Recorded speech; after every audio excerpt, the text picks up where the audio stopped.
I sound really fine 아무렇지 않은 척 아무도 모르게 조심하는데 또 티가.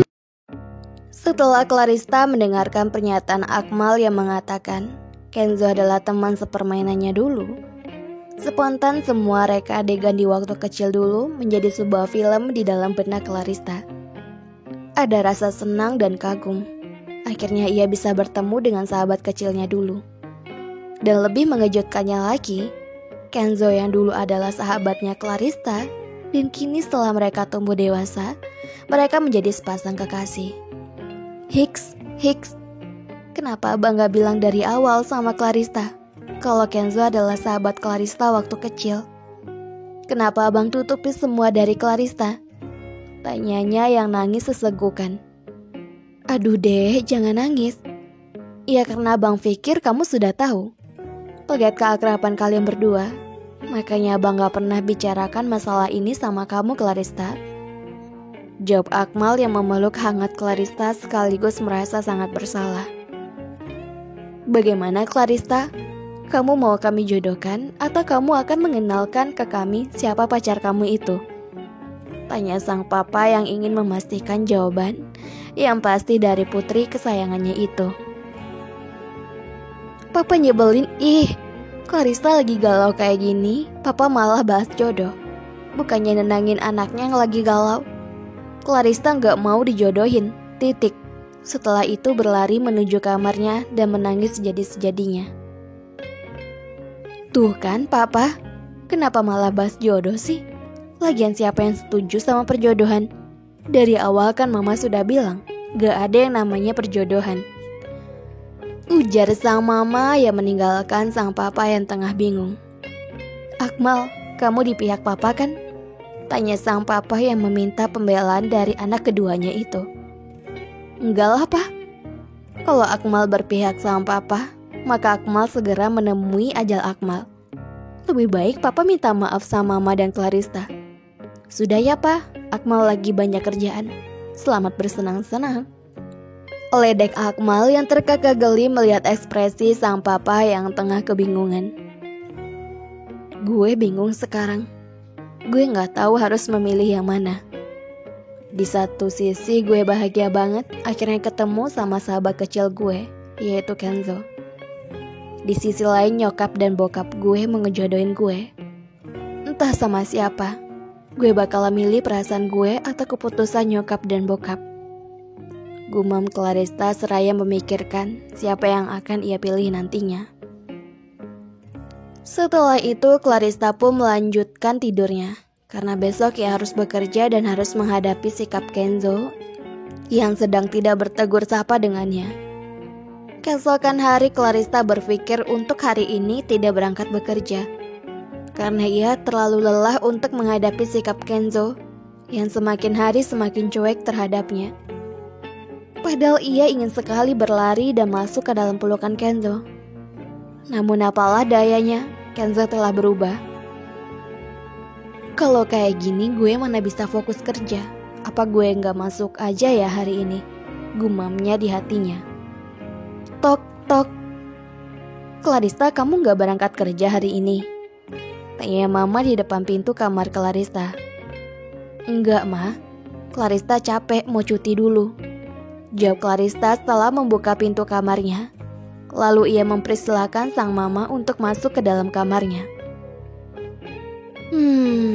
Kamu kenapa sayang? Sini cerita sama mama. Kamu ada masalah apa? Tanya mama sambil mengelus puncak kepala Clarista dengan lembut. Clarista bingung harus gimana sekarang ma. Balas Clarista yang terlihat lesu. Karena ia terlalu lelah memikirkan antara perjodohan atau Kenzo. Clarista gak usah bingung, di sini ada mama sama papa. Kalau emang Clarista gak mau dijodohkan, kita bisa batalkan kok perjodohan ini. Dan Clarista bisa mengatakan pada kami, siapa kekasih Clarista saat ini. Gampang kan nak? Ucap mama sambil tersenyum tipis ke arah Clarista. Tapi ma, Clarista rasa pengen aja nerima perjodohan mama dan papa. Soalnya orang yang Clarista sayang sudah berubah sama Clarista. Dulunya yang hangat sekarang jadi dingin. Jawab Clarista dengan wajah sendu dan bingung dengan perasaannya. Kasihannya putri kecil mama. Walaupun kamu sudah tumbuh dewasa seperti ini, kamu tetap malaikat kecil mama sayang. Berarti benar ya, dia sudah memiliki pacar. Tapi kenapa Kenzo berubah pada Clarista? Mungkin dia juga dikasih dua pilihan seperti ini, gumam sang mama di dalam hatinya. Ya sudah, gini aja, kamu ceritakan saja sama mama. Siapa yang berubah itu sayang? Tanya sang mama. Baik lama Clarista akan mengatakannya. Sebenarnya Clarista memang sudah punya pacar, Ma. Pacar Clarista buat Clarista sendiri. Kenzo namanya, Ma. Maaf, Clarista sudah berbohong dan menutupi semua ini dari mama dan papa. Jawab Clarista yang berterus terang pada sang mama. Namun sang mama tersenyum manis pada gadis kecilnya itu. Berarti omongan si Jeng gak salah dong. Akhirnya gadis kecilku ini benar-benar sudah menjadi gadis yang dewasa. Maafkan mama ya, Pa. Mama sudah salah paham. Ide papa benar-benar manjur. Gumam sang mama di dalam hatinya yang terkekeh geli. Terus kenapa dia bisa berubah sama kamu sayang? Tanya sang mama lagi. Entahlah, Ma. Semenjak Clarista pergi ke Korea Selatan dan pulang ke Indonesia lagi, dia mendadak berubah dingin, cuek, dan mengabaikan semua pesan Clarista. Apa dia marah sama Clarista, Ma? Apa Clarista sudah melakukan kesalahan, Ma? Terlebih kemarin dia ada menanyakan sesuatu sama Clarista. Sejak itu sikapnya jauh lebih dingin lagi, Ma. Jelas Clarista yang meluapkan semua isi hatinya. Cinta anak muda zaman sekarang memang rumit ya. Tidak semudah zaman dulu, gumam sang mama di dalam hatinya. Mama boleh tahu nggak apa pertanyaannya? Tanya sang mama pada Clarista. Dia menanyakan bagaimana dengan pernikahan dan juga punya anak 10. Terus Clarista jawab kalau Clarista belum siap untuk semua itu. Jawabnya menghela nafasnya kasar. Ya ampun Clarista, masalah beginian saja bisa panjang sama kalian. Kamu ini masih aja polot. Itu kode namanya sayang, ujar sang mama terkekeh geli di dalam hatinya. Gini aja sayang. Kalau kamu sudah siap untuk masuk kantor, kamu tanyakan langsung padanya. Apa maksud dari semua sikapnya yang berubah seperti ini? Kalau saling cinta itu saling terbuka sayang. Jangan saling mendiami seperti ini. Sampai kapanpun, kalian hanya bisa bertanya-tanya sendiri. Dan gak bakalan menemukan solusinya sayang. Ya sudah, mama mau ke dapur dulu ya sayang. Kalau nantinya kamu berubah pikiran, kamu bilang sama mama ya sayang. Clarista hanya menganggukkan kepalanya.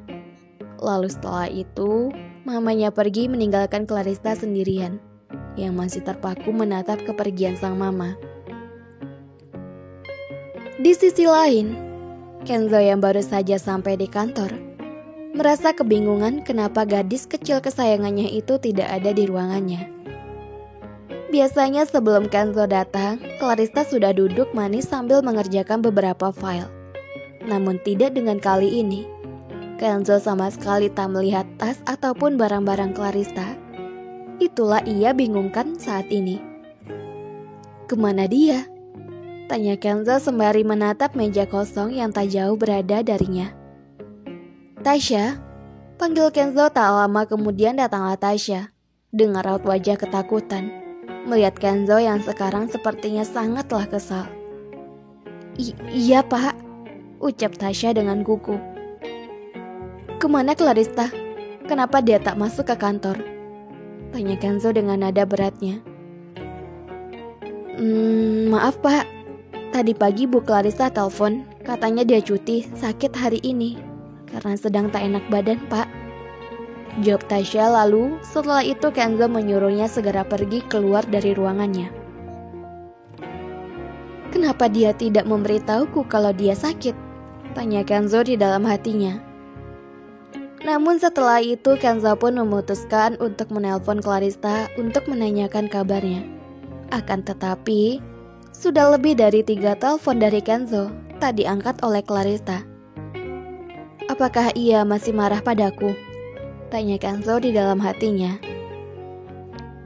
Setelah mencoba berulang kali menelpon dan mengirim pesan kepada Clarista, Kenzo menjadi resah karena Clarista sama sekali tak menjawab ataupun membalas pesan darinya. Tasya, batalkan semua rapat, ujar Kenzo dengan tegas. Namun Tasya mengingatkan bahwa rapat tersebut tak bisa ditunda. Maaf Pak, rapat kali ini tidak bisa ditunda karena para investor dari Jepang sudah terlanjur menunggu di ruangan meeting. Ucap Tasya yang resah kepada para investor dari Jepang sudah sedari tadi menunggu kedatangan Kenzo agar meeting akan segera dimulai. Berapa lama meeting itu? Tanya Kenzo yang semakin kesal di sisi lain. Ia ingin melihat keadaan kekasihnya. Dan sementara jika ia tak datang dengan segera ke ruang meeting, maka perusahaannya yang ada di Singapura akan berada di ujung tanduk. Hanya 1 jam kurang lebih Pak. Kita hanya membahas kesepakatan dan tanda tangan kontrak untuk menyetujui resort perusahaan yang ada di Singapura, jawab Tasya. Baik, saya akan ke sana. Dengan langkah cepat, Kenzo pun segera bergegas untuk masuk ke dalam ruangan meeting tersebut. Setelah selesai rapat, ia pun bergegas menuju kediaman Clarista. Entah bagaimana nantinya jika orang tua Clarista, yang pasti Kenzo harus melihat gadis kecilnya itu dulu. Permisi, Pak, saya mau tanya Clarista, apa ada di dalam? Tanya Kenzo dengan satpam di rumah Clarista. Kalau saya boleh tahu Clarista kemana ya Pak? Tanya Kenzo dengan resah saat tahu gadis kecilnya itu tak berada di rumahnya. Saya juga kurang tahu Pak. Baiklah, terima kasih Pak. Maaf Pak, saya tak bermaksud untuk berbohong. Karena non Clarista sendiri yang bilang kalau ada yang menanyakan, jawab saja dia tak ada di rumah. Gumam satpam itu ketika melihat wajah Kenzo yang sedih setelah tahu Clarista tak ada di rumahnya. Lalu dengan segera Kenzo masuk ke dalam mobilnya dan bertanya-tanya apakah yang terjadi dengan Clarista, sehingga Clarista tak mau mengangkat telepon darinya serta membalas pesannya. Shit, kamu di mana gadis kecilku? Aku merindukanmu, gumam Kenzo sembari menitikkan air matanya. Gelisah, resah, dan gundah sekarang yang dirasakan oleh Kenzo setelah pergi dari rumah Clarista. Kenzo pun segera menancapkan gasnya menuju tempat yang sering ia datangi sewaktu pikirannya sedang kacau. Hei, lama lo gak mampir ke sini bro, ucap Kevin yang terkejut dengan kedatangan Kenzo. Karena sudah hampir 2 bulan ini Kenzo tak datang ke tempat ini. Iya nih, gue lagi suntuk banget.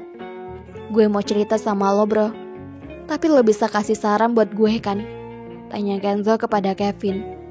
Namun baru kali ini Kevin mendengar ucapan seperti itu keluar dari mulut Kenzo. Jelas bro, ada apa? Tumben muka lo kusut kayak nggak dikasih makan gitu, tanya Kevin. Lalu Kenzo pun menceritakan segala keluhnya selama ini, dan juga cerita tentang mamahnya yang memintanya segera menikahi Clarista. Dan ia memikirkannya kembali karena Clarista belum siap untuk nikah.